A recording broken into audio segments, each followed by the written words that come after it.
Assalamualaikum warahmatullahi wabarakatuh. Alhamdulillahirrabbilalamin wa bihi nasta'inu ala umuri dunya wa din wassalatu wassalamu ala asyrafil anbiya'i wal mursalin sayyidina wa maulana Muhammadin sallallahu alaihi wasallam amma ba'du. Bagi teman-teman penderita asam lambung karena anxiety psychosomatic disorder dimanapun kalian berada, mudah-mudahan kalian diberi kesembuhan, diberi lekas sembuh. Dan saya doakan semoga kalian cepat membaik dan cepat pulih. Nah, kali ini saya mau menjelaskan atau menceritakan pengalaman saya selama terganggu asam lambung anxiety psychosomatic disorder. Saya mengalami gangguan asam lambung anxiety psychosomatic disorder itu kurang lebih 2,5 bulan. Alhamdulillah saat ini saya sudah membaik, tidak seperti sebelumnya, teman-teman. Memang bagi penderita asam lambung anxiety psychosomatic disorder, rasanya itu nggak enak, banyak sekali sensasi. Tapi perlu kalian ingat, teman-teman, bahwa hal tersebut itu tidak berbahaya. Ingat dan terapkan dalam pikiran bahwa gangguan asam lambung anxiety psychosomatic disorder itu tidak berbahaya. Nah, gimana cara agar cepat membaik? Lakukan P3, pola pikir, pola hidup, dan pola makan. Itu solusinya, teman-teman. Juga mau melakukan metode-metode, baik jalan-jalan pagi ataupun sore. Kalau pengalaman saya biasanya kalau habis jalan-jalan pagi, ya sekitar 15 menit, saya berjemur, teman-teman. Agar apa? Agar badan kita segar karena mendapat vitamin D langsung dari matahari. Nah, terus membiasakan jalan-jalan pagi, ya bagi pemula minimal 15 menit. Kalau sudah terbiasa, ya jalan-jalan sampai 40 menit. Syukur-syukur bisa sampai 1 jam. Jalan-jalan saja, nggak usah olahraga yang berat-berat begitu. Nah, memang bagi penderita asam lambung anxiety psychosomatic disorder itu hawanya atau rasanya selalu takut. Mau keluar takut, takut inilah, takut itulah, takut pingsan, dan ujung-ujungnya takut M. Padahal itu sensasi yang bermuncul berawal dari pola pikir, teman-teman. Nah, pola pikir kita yang terlalu over, ya tanpa menerapkan metode itu, memang bagi penderita asam lambung anxiety itu pasti sembuh, tapi ya agak lama, teman-teman. Agar cepat pulih, agar cepat membaik, ya gunakan metode itu.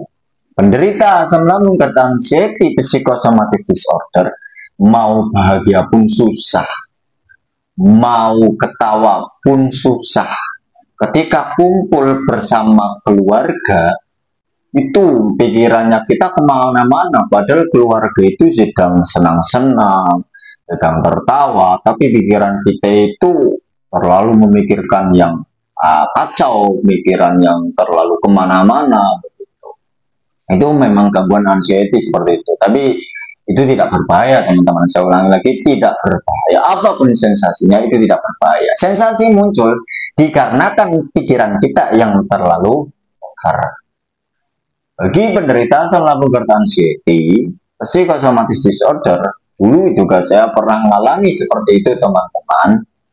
Dengar ambulan takut, dengar burung takut, pikirannya kacau, jangan-jangan gitu kan. Itu harus dihilangkan sebenarnya. Terus mau Jumatan pun takut teman-teman. Itu mau jamaah pun takut. Sholat sendiri nggak khusyuk, apalagi jamaah itu ya Allah. Itu memang itu sebenarnya tidak berbahaya. Pola pikir kita yang terlalu over teman-teman. Kita harus melatih mental kita agar mental kita semakin tangguh, semakin kuat. Bahwa bagi penderita anxiety, apapun sensasinya dan pikiran kita harus kuat. Memang pikiran kita itu over ketika sensasi itu datang, padahal itu tidak berbahaya teman-teman. Makanya gunakan metode itu dan jaga atau lakukan P3 itu teman-teman. Nah, bagaimana Mas agar tidak terlalu cemas? Nah, kalau pengalaman saya ketika sensasi itu datang, baik biar-biaran, liengan, rasa sesak di dada, rasa sakit di bagian kiri, bagian kanan, bahkan sampai punggung, keringat dingin dan sebagainya, saya langsung mengambil air hangat teman-teman agar merelekkan. Setelah itu ya dialihkan melakukan kegiatan-kegiatan yang positif. Ya, ketika kita melakukan kegiatan yang positif, pola pikir kita harus fokus kepada kegiatan yang kita lakukan. Jangan memikirkan sensasi itu, teman-teman. Nah, terus apapun yang kalian lakukan, ya sebaiknya melakukan kegiatan-kegiatan yang positif, teman-teman. Karena penderita anxiety itu sudah terlalu ke ranah yang negatif. Terus jangan pernah mendiagnosa diri kita itu memiliki penyakit berat. Kita itu bukan dokter, teman-teman. Kita itu bukan dokter. Ketika dokter sudah mengeklaim bahwa kita itu tidak apa-apa, dalam artian kita itu baik-baik saja, ya sudah, ikuti apa yang diucapkan oleh dokter bahwa kita itu tidak apa-apa. Kalian mau periksa kemanapun, mau periksa sampai 100 dokter, ketika kita tidak bisa mengendalikan pola pikir kita, uang kita habis, teman-teman. Uang kita habis untuk periksa. Memang bagi penderita asam lambung dan anxiety psikosomatis disorder itu yang paling dirindukan itu IGD, mau pergi yang sekiranya dekat rumah sakit, klinik dan sebagainya. Nah itu. Nah, ketika kita sudah percaya kepada dokter dan kita ingat ketujuan kita sembuh, pasti kita akan semangat. Jangan nyerah. Saya juga pernah dulu nyerah begituan. Tapi ya nyatanya nggak apa-apa, terus lah kita tetap ikhtiar, nggak apa-apa gitu. Tujuan pengen sembuh dari gangguan GERD anxiety psikosomatis disorder gitu. Tetap semangat lakukan metode-metode itu dan itu tidak berbahaya teman-teman, tidak berbahaya. Ulangi, tidak berbahaya. Tetap semangat melakukan apapun sensasinya itu tidak berbahaya. Kita harus berusaha mengalihkan.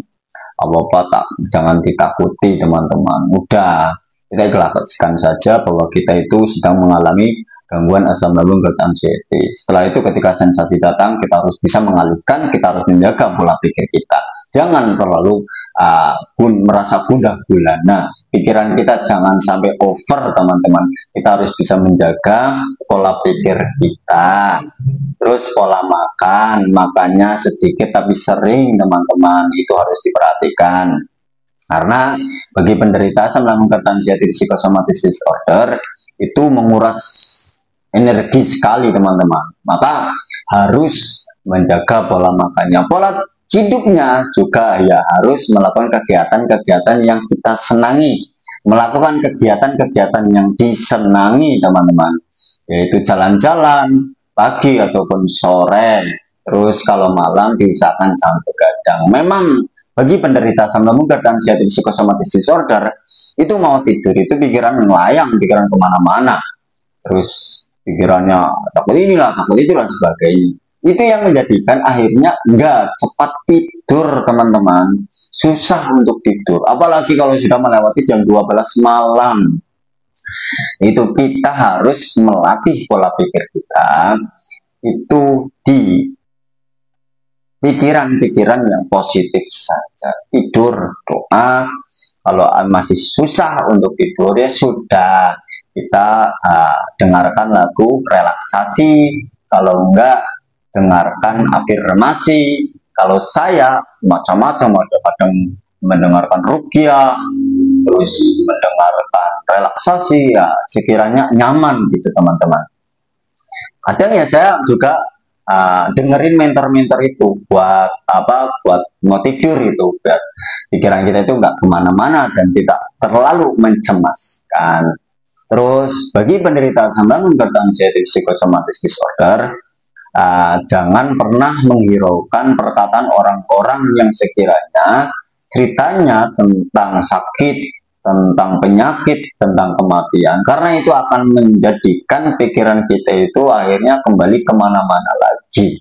Akhirnya ketika pikiran kemana-mana, terus pikiran kita setak loh, pikiran yang kacau, nanti ya itu kita sensasinya terus menghampiri itu teman-teman. Wah, tetap semangat ya teman-teman. Yakin kalian itu sembuh. Dokter pun juga menyampaikan bahwa anxiety itu tidak berbahaya. Pikiran-pikiran yang mengalami gangguan asam lambung dan anxiety psychosomatic disorder itu memang tidak membahayakan atau tidak nyata alias halusinasi teman-teman. Saya tetap semangat, lakukan metode-metode, jaga atau lakukan P3. Semoga kalian cepat diberi kesembuhan, tetap semangat, jangan menyerah, dan ingat tujuan kita sembuh. Wassalamualaikum warahmatullahi wabarakatuh.